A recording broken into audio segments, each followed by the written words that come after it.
Hi, I'm Kyle, and welcome to Ask Your Elders. On today's episode, we interview Giuseppe, a 95-year-old piano composer and teacher based in San Jose. We follow the life of Giuseppe from when he was born and raised in Italy and Rome, a professional composer on the Italian music scene, to his journey to the United States and finding a home in the Bay Area. Giuseppe is still an active piano teacher and composer, and he's looking for a lyricist for his music. I hope you enjoy the interview and the life lessons to learn from Giuseppe's story. Please be sure to leave a comment, subscribe, and enjoy the interview.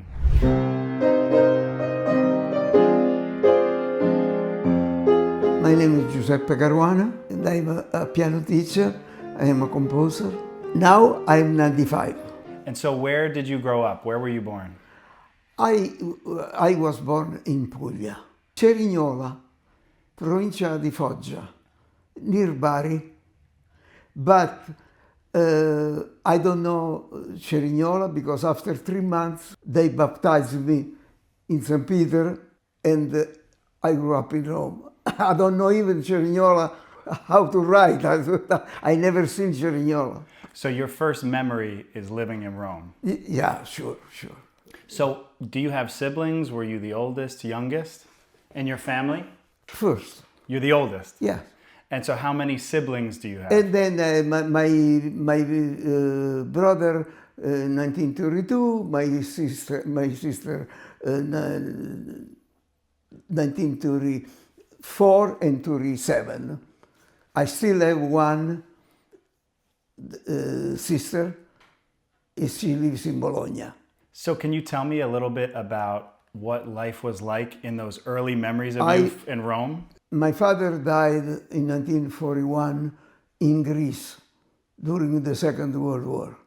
So at 11 years old, I was orphan.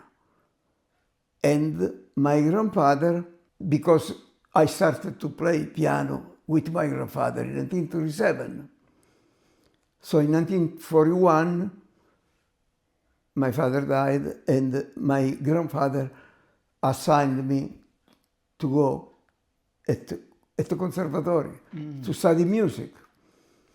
They grabbed me, I passed the examination, and I was assigned to the first teacher. His name was Giambattista Gatti.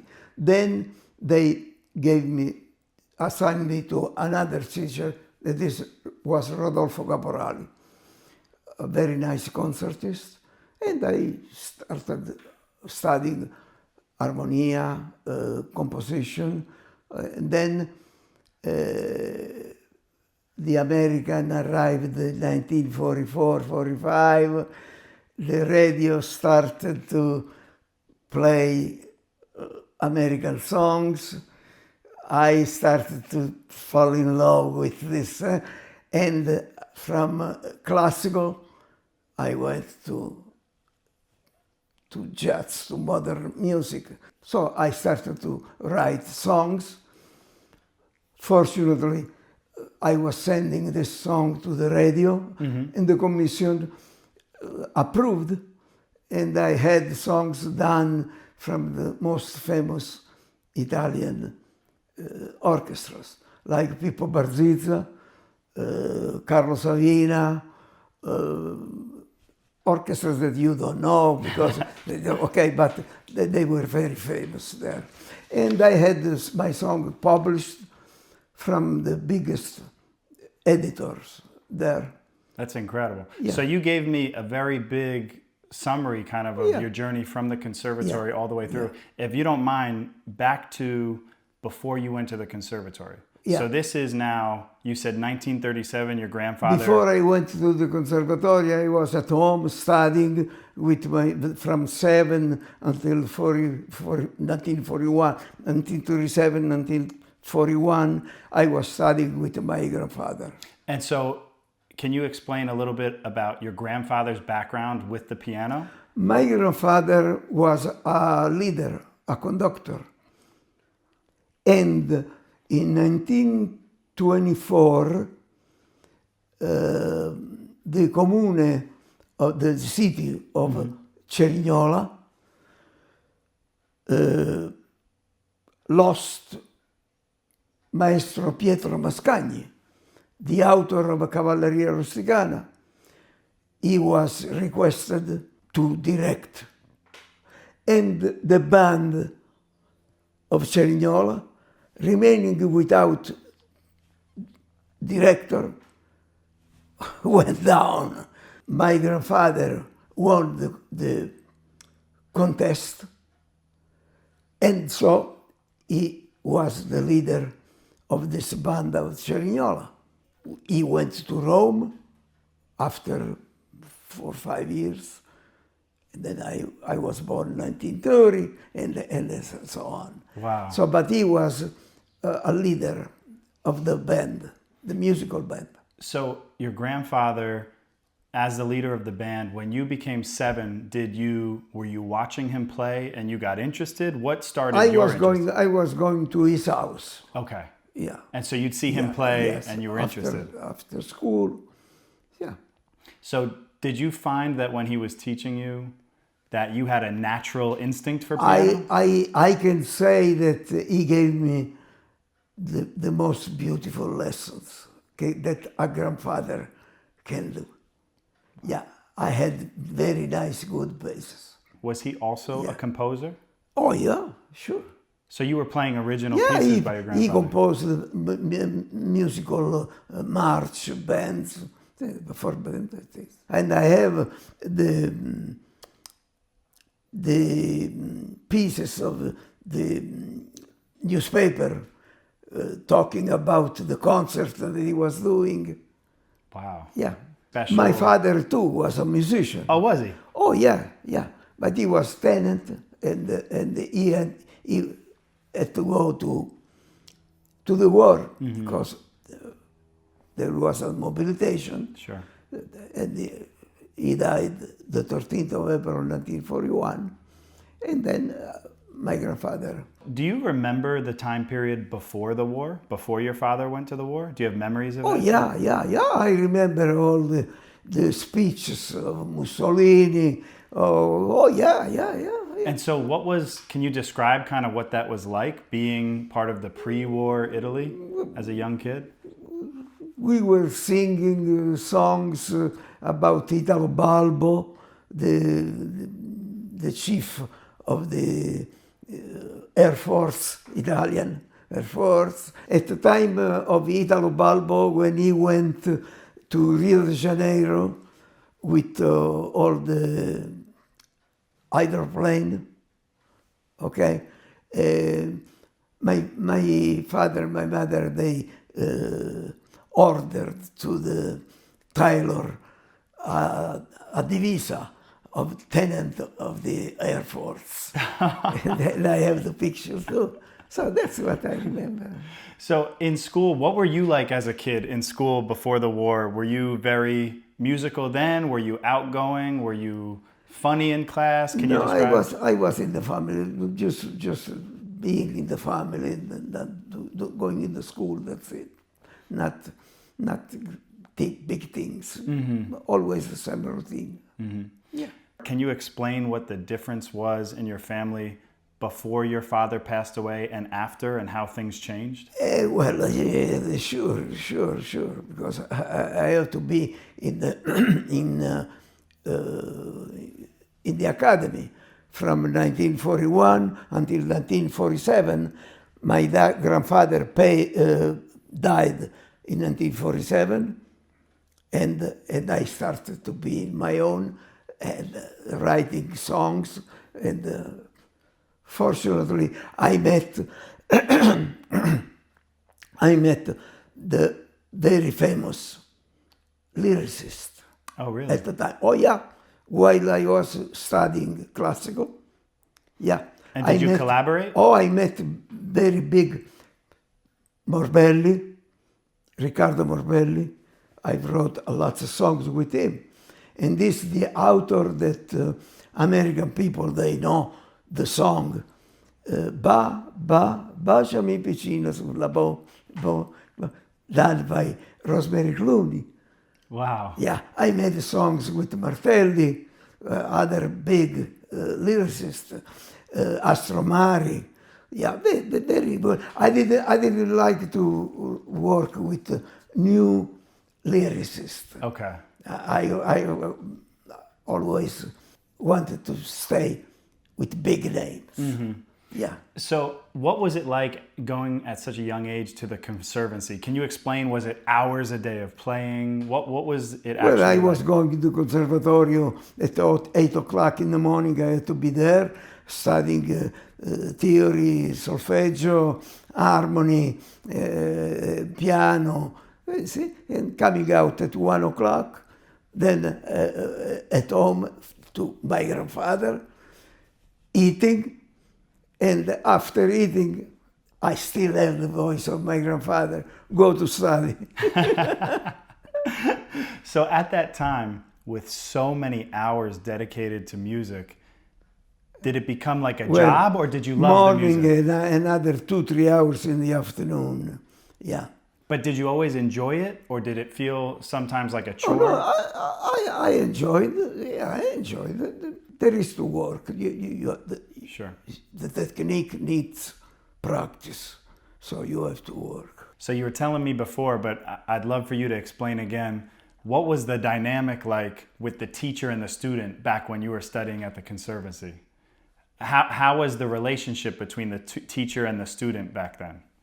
To me, it was normal. Go to. We had 1 hour solfeggio, 1 hour theory, 1 hour. So going hour by hour, changing hours. But was it very strict? Were the teachers very strict? Oh, back very then? strict, very strict. No laughing, no, nothing. You have to be just. Were the students with you, and maybe you yourself, were you scared at the conservancy? Were the teachers scary? Like I said before, I had the private lessons too, going to Maestro Caporali. I can say that one day I said, Maestro, can you play this piece for me? And he said, what? You know the solfeggio? You find out, I don't play for you. You see? So there was a kind of distance. You knew the hierarchy. Yeah, you knew who was there above was no who. confidence. Yeah. So how quickly did composing come to you? Were you immediately writing music, or did it take a while?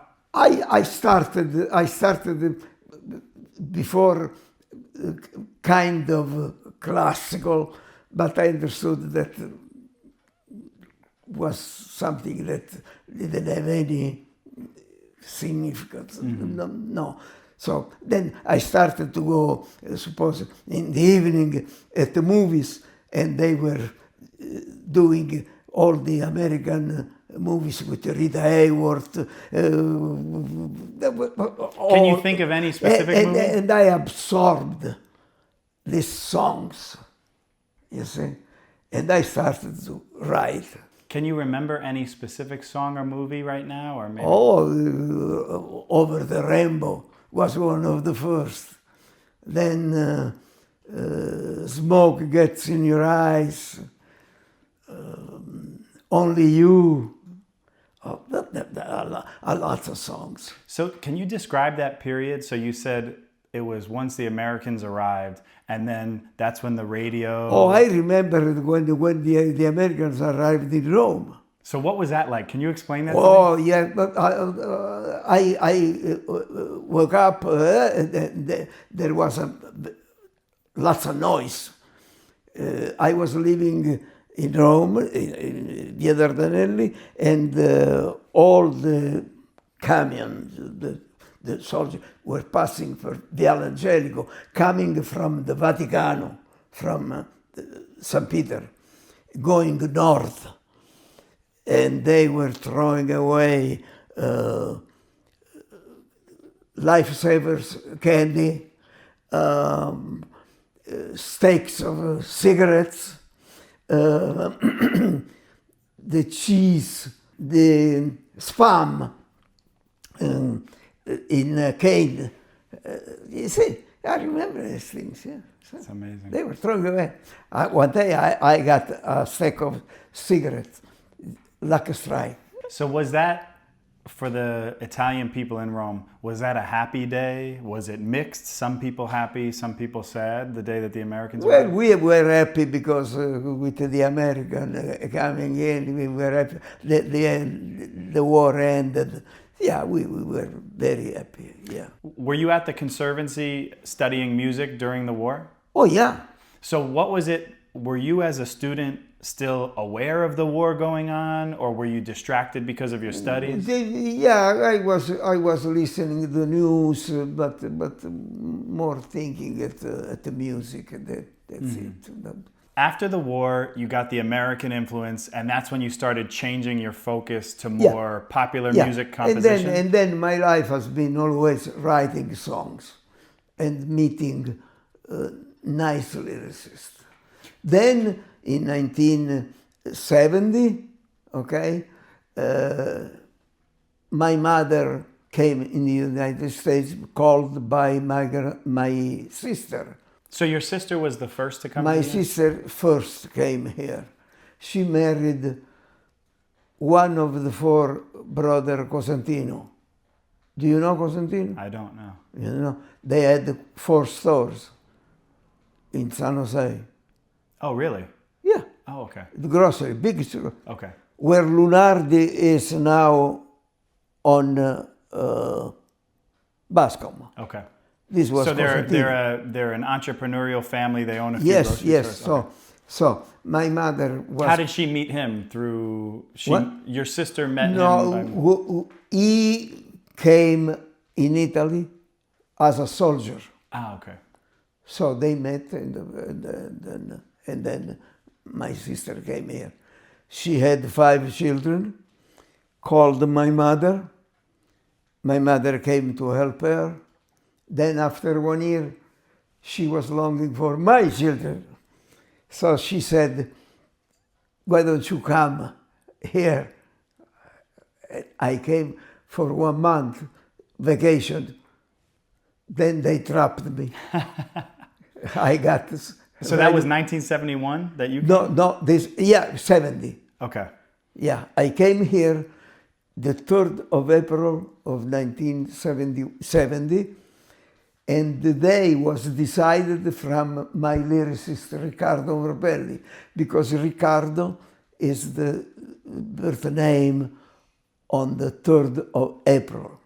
And he said, you will go in America the 3rd of April. And I said, okay, I will go there. And but they said, in about 3 months, your family will come, we arrive in America.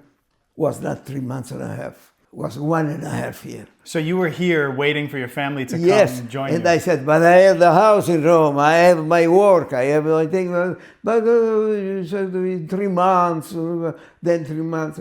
3 months was not 3 months, was no 1.5. Then I said, okay, if the time is passing, I have to go to the adult education, because I don't speak English. I came here with the smallest vocabulary in the world. Yes, goodbye, $1. No other words. So I had to go to the adult education, and there I started for some months. Then I learned the English listening to the radio. And this is still while you're waiting for the rest of your family Yeah, to come over. while I was at the adult education, I've seen that one store was empty. And I asked, I want to open a piano store. For $100 a month, I got the store. I started to recruit used pianos. Mm-hmm. I didn't want to go under the boss. And I said, okay, I will get nice pianos that I can clean, restore, and go on. I've been in business until 79, going around looking for pianos So for sale. you basically... I've seen this house with these studs. Mm-hmm. And I said, I want to stay in this area. I had to wait 3 months and a half in order to finish the house and enter. But I was living in Willow Glen. So I understand, you basically changed your career. You went from full-time composer in Italy, Yeah. then you moved here, Yeah. and you started your own business, used yeah, piano. yeah. But here, what I had to do, in the meantime, I've lost all the connections with Italy, because when I was writing song with these people, I was 18. They were already 55, 60, 65. Wow. So when I came here in 1970, Morbelli was already dead. Okay, Martelli too, Astromari too, and all the other. Okay, so I had to wait in order to wait for my daughter. She studied at Santa Clara University. Oh, wow. Now she's a lawyer. Okay, and I had to instruct her in writing lyrics. And I've done many songs with her now. Just on that 1970s period, so you had to figure it out on your own, so you started a used piano business. I You did that for 10 years? I opened this studio here. In the morning, I do my things. In the afternoon, I will do piano lessons. And from 1980 here, okay, 1970 I had the store. 1980 I started to do piano lessons until today, and that's it. So can you explain, what was it like? Because, and we'll talk about this after, but you were pretty established and well known in Italy. So Yeah, when you came here, little by little you accustom, because you have to settle. You cannot, you see, go back and do what. but was it hard for you to Oh kind yes, of restart? yes, then, that you know? was hard. Sure, was hard. Sure. And was there a strong, I know you had family here, but was there a strong Italian community in this area? No Italian student. No, only one, and then he went to the college. But I had all kinds of students here, nice, very nice. But there is who drops, and you cannot do anything. So I know we jumped over some big decades because I want to talk about what you were doing in Italy in the 50s and 60s. So in Italy, because I see some plaques on the wall, you were a professional composer there, right? So can you explain a little bit about the music you were composing, the lyricists you worked with in Italy? And I think they were on the charts, right? People in Italy. The songs that I've done in Italy, they went on the radio and television too, and still are not with the frequency of before.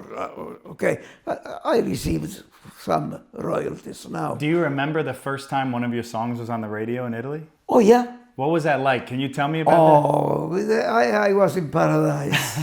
Yeah. That's incredible. Do you remember which song?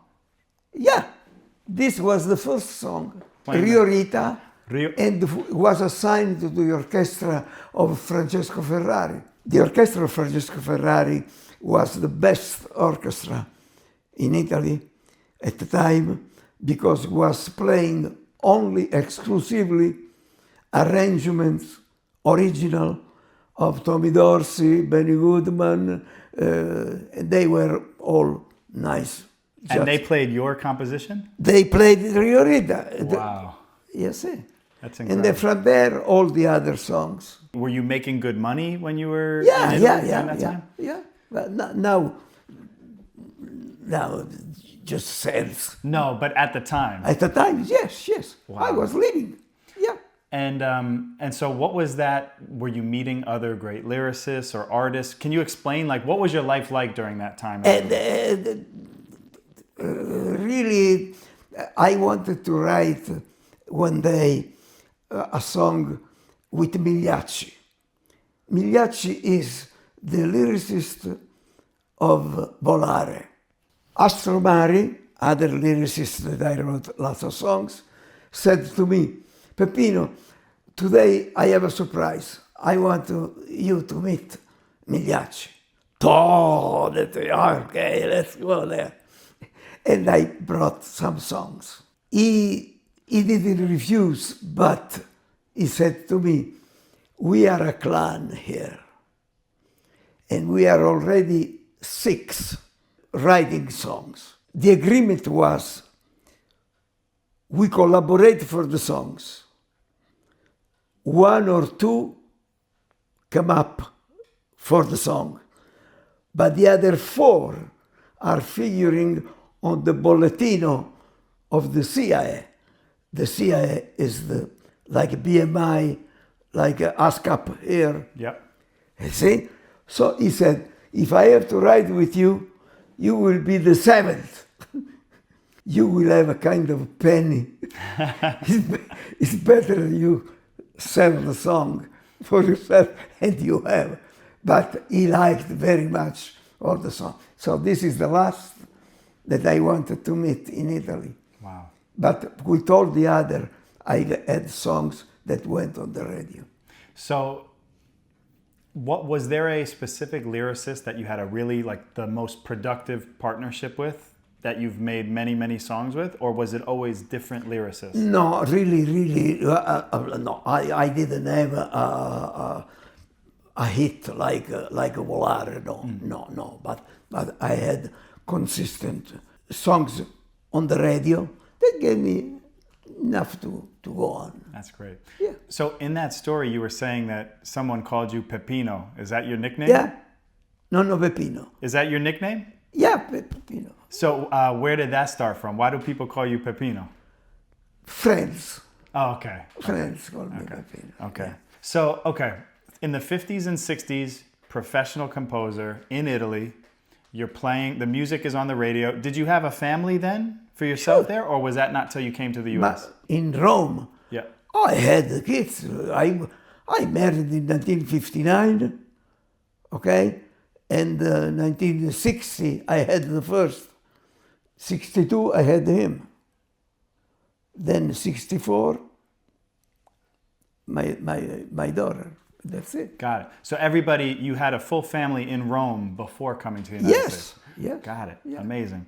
And so is your wife also musical, or are you the musician? She was playing, not professionally, but she was playing the piano. Yeah. Amazing. Yeah. And is there any, did you meet through any relative, or how did you meet? You and your wife, how did you meet? Oh, we met in Rome the day after Easter. We call Pasquetta. And all people in Rome for Pasquetta goes out of town. Okay? In Campania, they bring their own food, they order wine, pay only for the wine, okay? And I met. So there's lots of families out in the country? Yeah, I met her. Okay, so now I'm going to jump ahead back to the United States. Okay, so 1980, you finished with the used pianos, and now you go full-time to piano lessons. Yes, here. Yes. From 1980, here. So obviously piano has been part of your professional life even till now. You still teach piano lessons. So what year, how many years have you been teaching piano lessons? All from 1980. From 1980, I had kind of 45 28 years. students during the week. Then the COVID, bang. And now back. And now back, now I have 9. So for 45 years you've been teaching piano. Yeah. And you still work. Still, I like to teach. I like to, especially with this boy here. You see, I don't have to say, go to study. You understand? He studies, and I give it some, and he does more. This means that he's very responsible. Yeah. Did you ever consider retiring? Retire? Yeah, to stop working? Did No, you ever? I will retire when I'll be. Wow. So can you explain, what is the reason for that? Do you think it helps keep you young? To me, life has been music, and I want to continue this until I go. So does it feel like work to you, or is it more joy? No. It's every time I work my songs, and they are not done in one shot. I work on the song, and I go over the harmony, and that, because one day you think one thing, and then here I can change, and so I always am in movement.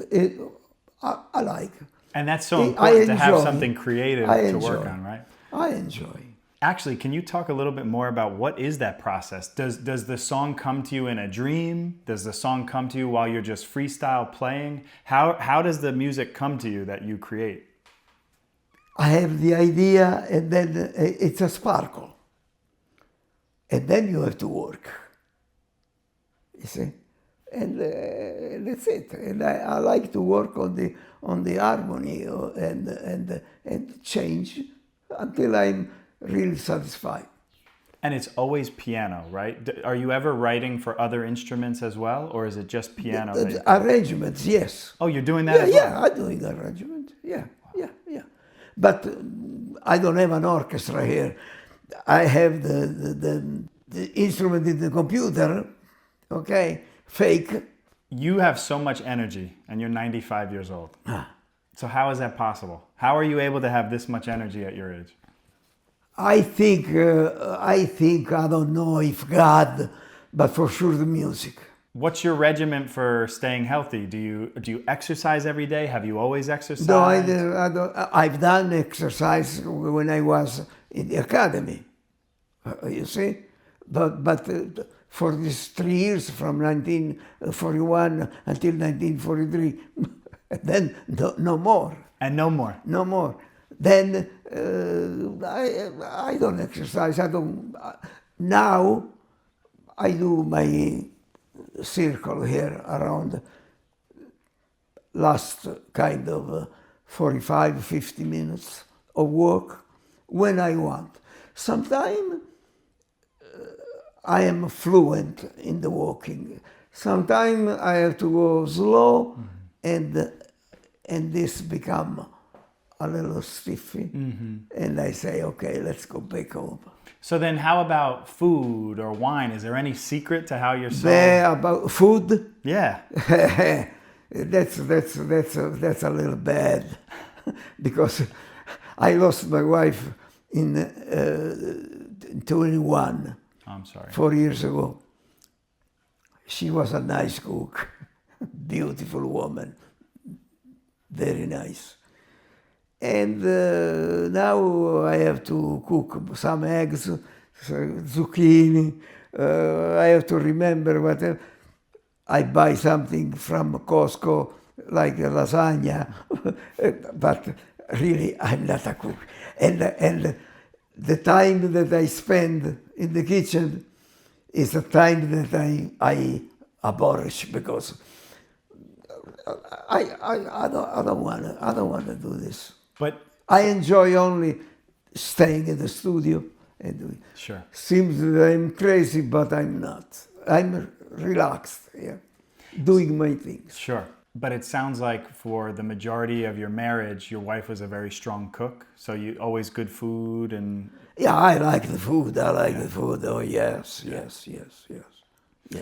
And which brings me back, actually, do you notice a very big difference between the quality of food when you lived in Italy versus living in the United States? Well, let me say that in San Jose, the food is really scarce. Okay? Yeah. Because you were eating fresher food when you were in Italy. No. This is the smell is always of garlic. I don't like garlic because I don't like talking with people. You see, no. But anyway, I cannot mention one place that is good in San Jose. If you want a recommendation, one place is in Morgan Hill. Oh yeah, what's that place? Morgan Hill is it's a little house, old house, and they made it like a restaurant. It's called Sicilia in Bocca. You eat really Sicilian dishes. Oh wow. There. Okay. I appreciate that recommendation. Thank you. Yes. So when was the last time you went to Italy to visit? To Italy? Oh, about 10 years ago. Do you miss it? Really not anymore. Really not anymore. San Jose, the Yeah, U.S. has become home. I am established there. I have my children. I have my grandson, granddaughter here. And then I don't have any more. I have only my little sister that she is 78 now, okay, in Bologna. But I have no other. But when it comes to, your legacy as a piano player, do you view your students as a way of carrying on your legacy? Sure. And has that brought a lot of joy to you? I teach my students from the beginning like I had the lesson from my grandfather. Wow. Yeah. And I found here that, I don't know if I can say this, but the American method is not wrong. All the methods are good. Important is if you understand the methods. Seems to me that the method of the alphabet, reading music with ABCD, for the students, is a little difficult because they have to remember the note and then go 1 and 2 and 3 and 1, while with do, re, mi, fa, sol, la, si, you can divide and subdivide the notes comparing with the metrical system. And the other, the gallon. You see, you have the decimals. It's difficult. I have the 4 years old student. She reads in violin, in bass clef, fluently, like you read the newspaper. And it's because you taught her Because the I Italian taught way. her this way. But I'm sure you can tell which students there's the passion and the spark, and then which students maybe less so. No, but my students are playing piano after 4 lessons. Wow. Because I give the nice basics, okay? The foundation. They have to write, know the notes where they are located. Then in violin, in bass, usually I spend 4 lessons for each one. After 4 lessons, they know how to read and how to write, where the notes are. You're teaching them how to write as well? Yes. So after these 4 lessons, they start to read and play the piano. No more writing, because you know where the notes are located and things like this. I don't understand how, if you don't have the right foundations, how can you? It's like for operation. If you don't know how to add, subtract, how can you solve the problem? Sure. So the same thing is here. If you are scarce in reading, you cannot be fluent on the piano. It's a little bit hard for the first 4 lessons, because they want to play the piano. Yeah. Calm. No, first. And then play the piano. And So from your teacher, here is myself. Here is my grandfather. and your grandfather taught you. My grandfather started me. He taught you. Yeah. Then I went to the conservatory and I got Rodolfo Caporali. Then I said, just 1.5 years ago, I said, I want to see Maestro Caporali when died. And I went on the computer and I've seen that he died in 2004. So this is, you wanted to look up when your teacher died. Yeah. Okay, so you looked him up. So I looked at the computer and I learned that he was student of Rendano. Then I said, and who is this Rendano? He's a very nice musician, because in Calabria they have a theater named after him. So he was a nice pianist and composer. So I said, who is this Rendano? I said, okay, we go. Rendano was student of Matthias. And who is this Matthias? Bang, Chopin. I said, I'm not Chopin. I don't want to be one of them. But for sure, one thing is sure. I come from a nice school. So Chopin was the teacher of that last instructor. Of all this. So you're connected to Chopin. But You've been taught by the same thread of teaching. I got nice teachers. I want to say just this, that's it. And there is no comparison. No. Absolutely. And I put here the empty space for the picture of my student. Exactly. Now he has to go here after me. You know, what is, at 95, what do you feel most grateful for in your life? Always for me has been a nice success when I met lyricists in order to produce songs. This is a very nice victory for me. It clicks and you realize that your project can take on the next. Yeah. So what's maybe... And I can say another thing. One time, always Astrovari, lyricist, said, Pepe, in about 1 hour is coming Nisa. Okay, beautiful. After 1 hour came this Nisa, that his name is Nicola Salerno. He is the author of Tubo Fall'Americano. Really? Yeah.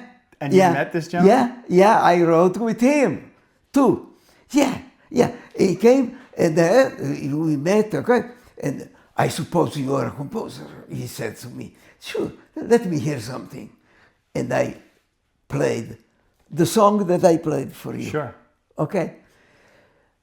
He listened the song 3 times. The first time he was whistling.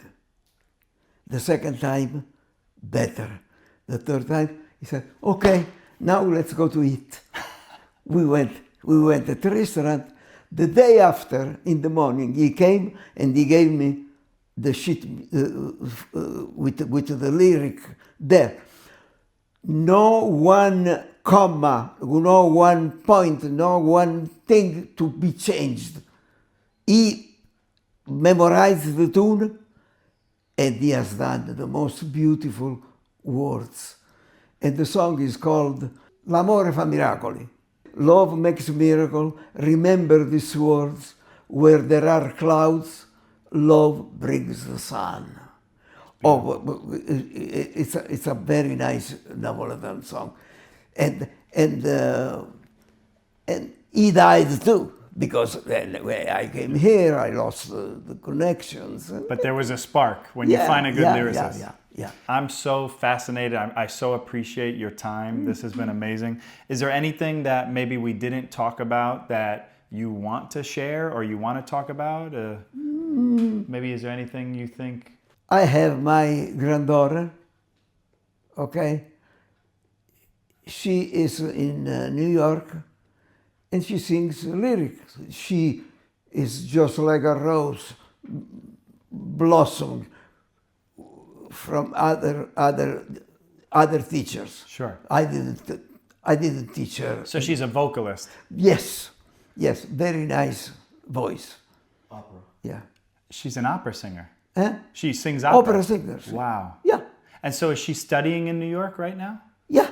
I hope that when I'm 95, I'm still teaching and I have such passion for my work. This has been really amazing. Thank you so much. Yeah. And before we go, I understand that you're still looking for lyricists. Oh yeah. So you're and still... I am still looking for lyricists that in some way it's impossible to find. So describe what type of lyricist for piano I music. started to work with the GPS. Very nice. ChatGPT.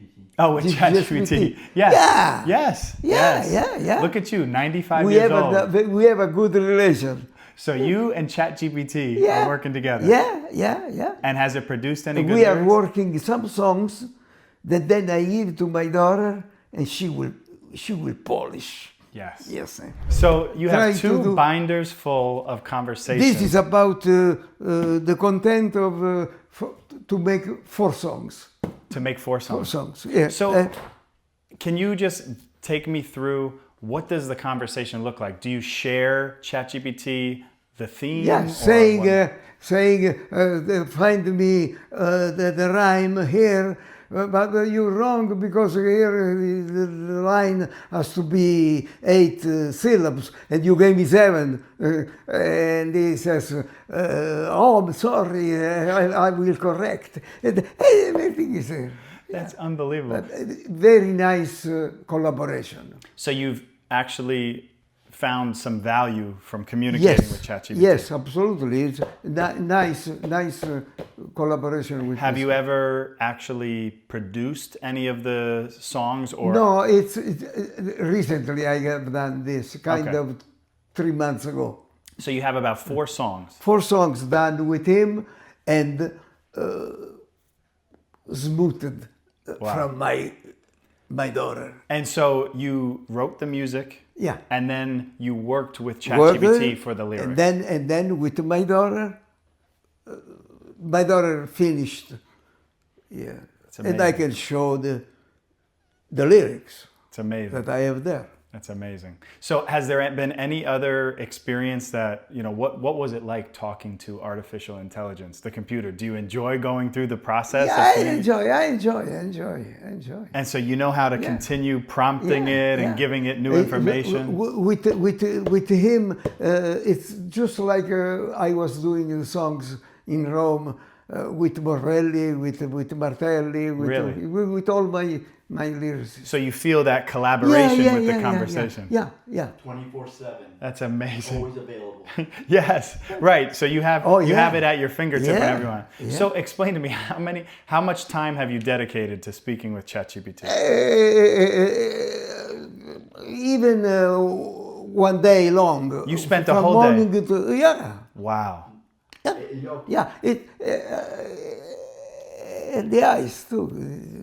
It hurts the eyes looking at the screen. I was going to bed a little tired. Thanks to Giuseppe, we had an incredible conversation about your life, about your work. I learned so much. I appreciate your perspective, Thanks to you for life lessons. So thank you so much for everything. Grazie. And I hope you enjoy the interview. And if you have any questions as follow-ups for Giuseppe or any other comments on the interview, please feel free to reach out to me or leave it in the comments. Thank you so much. Thanks. I sincerely appreciate it. Hi, my name is Scandon, and this piece that I'm going to play right now is a song called Vorva un dia nacer, or it's If Only It Could Be, and it was made by my piano teacher, Maestro Giuseppe Caruana. He is a really great teacher. I really play a lot of songs, and I got this talent from him.